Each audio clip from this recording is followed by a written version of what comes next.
नमस्कार किसान भाइयों, आप सबका स्वागत है एक और नई वीडियो में। किसान भाइयों, आज की वीडियो में हम बात करेंगे कि सरसों में पहली सिंचाई के समय कौन से खाद और उर्वरकों का उपयोग हमें करना चाहिए। सरसों की अच्छी पैदावार के लिए बहुत सारी चीज़ें इंपॉर्टेंट होती है किसान भाइयों, जिसमें सबसे पहले बात आती है अच्छे बीज के चुनाव की।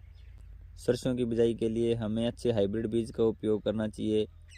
इसके बाद में नंबर 2 पर बात आती है फर्टिलाइज़र की कि बेसल डोज में हमें कौन से खाद और उर्वरकों का उपयोग किया था, और इसके बाद हमें पहली सिंचाई के समय कौन से खाद और उर्वरकों का उपयोग करना है, और इसके साथ ही दूसरी सिंचाई के समय हमें कौन कौन से खाद और उर्वरकों का उपयोग करना है और इनकी सही मात्रा क्या रहने वाली है। और नंबर 3 पर बात आती है कीट, रोग और खरपतवारों के नियंत्रण की। इन सब चीज़ों का ध्यान रखना हमें बहुत ज़्यादा ज़रूरी है। अगर हम इन सब चीज़ों का ध्यान रखते हैं तो हम बहुत अच्छा सरसों का उत्पादन ले सकते हैं। किसान भाई, अगर आपने भी सरसों की बिजाई की है और आप सरसों का अच्छा उत्पादन लेना चाहते हैं तो इस वीडियो को अंत तक ज़रूर देखें। किसान भाइयों, जैसा कि आप सब जानते हैं, सरसों की अधिकांश बिजाई हो चुकी है और कई क्षेत्रों के अंदर सरसों में पहली सिंचाई भी की जा चुकी है।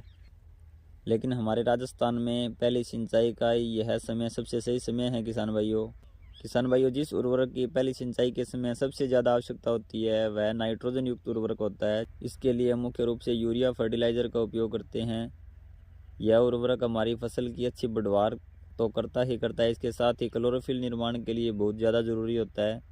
अब बात करें इस उर्वरक की सही मात्रा की, तो अगर किसान भाइयों बेसल डोज देते समय हमने नाइट्रोजन युक्त उर्वरकों का उपयोग किया है तो हमें 30 किलोग्राम मात्रा प्रति एकड़ के हिसाब से पर्याप्त है।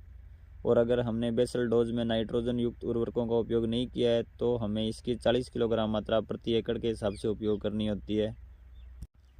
इसके बाद नंबर 2 पर बात आती है किसान भाइयों की जब हमारी फसल अच्छी तरह बढ़वार कर रही होती है उस समय हमारी फसल की पत्तियों के ऊपर सफ़ेद रंग के धब्बे होने स्टार्ट हो जाते हैं, जो कि पाउडरी मिल्ड्यू के कारण होते हैं।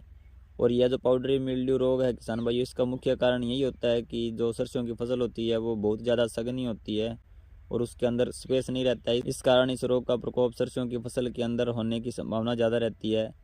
इन रोगों से बचाव के लिए सल्फर और पोषक तत्वों की पूर्ति, एंजाइमों को सक्रिय करने, ऑक्सीजन जैसे हार्मोनों का निर्माण के लिए हमें जिंक की आवश्यकता होती है।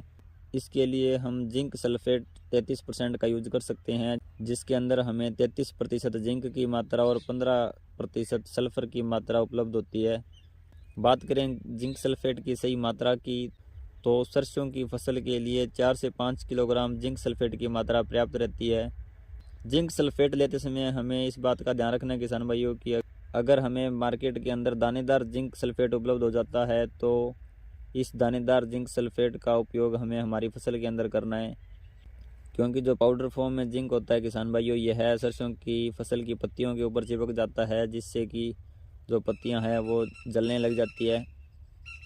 इसके साथ ही दानों का अच्छा भराव हो और तेल का निर्माण अच्छा हो। इसके साथ ही रोगों का प्रकोप भी हमारी फसल के अंदर कम हो, तो इसके लिए हमें सल्फ़र की बहुत ज़्यादा ज़रूरत होती है। किसान भाइयों, हमने बात की यूरिया फर्टिलाइज़र और जिंक सल्फेट की। इसके बाद बात आती है किसान भाइयों की अगर हमने बेसल डोज के रूप में किसी माइक्रो न्यूट्रिएंट का उपयोग नहीं किया है तो हम पहली सिंचाई के समय जब हम यूरिया और जिंक सल्फेट हमारी फसल के अंदर दे रहे हैं तो उस समय हम 8 से 10 किलोग्राम सागरिका, जो कि इफ्को की आती है, इसका उपयोग हम हमारी फसल के अंदर कर सकते हैं। इन तीनों उर्वरकों को अच्छे से मिलाकर इनका छिड़काव हमें सिंचाई से पहले हमारी फसल के अंदर कर देना है। अगर इस प्रकार हम उर्वरकों का उपयोग हमारी फसल के अंदर करते हैं तो ना तो ज़्यादा उर्वरकों की हमें आवश्यकता होती है और जो संतुलित पोषण जो हमारी फसल को चाहिए होता है वह हमारी फसल को आसानी से मिल जाता है। किसान भाइयों, आज की वीडियो में हमने बात की सरसों की फसल में पहली सिंचाई करते समय हमें कौन कौन से उर्वरकों का उपयोग करना है और इनकी कितनी मात्रा हमें उपयोग में लेनी है। उम्मीद करता हूँ आपको यह जानकारी उपयोगी लगी होगी। इसे ज़्यादा से ज़्यादा किसान भाइयों के साथ शेयर करें और अगर आप इस चैनल पर नए हैं तो आप सुखम किसान यूट्यूब चैनल को सब्सक्राइब करके बेल आइकन को प्रेस कर लें ताकि नई वीडियो का नोटिफिकेशन सबसे पहले आपको मिल सके। धन्यवाद।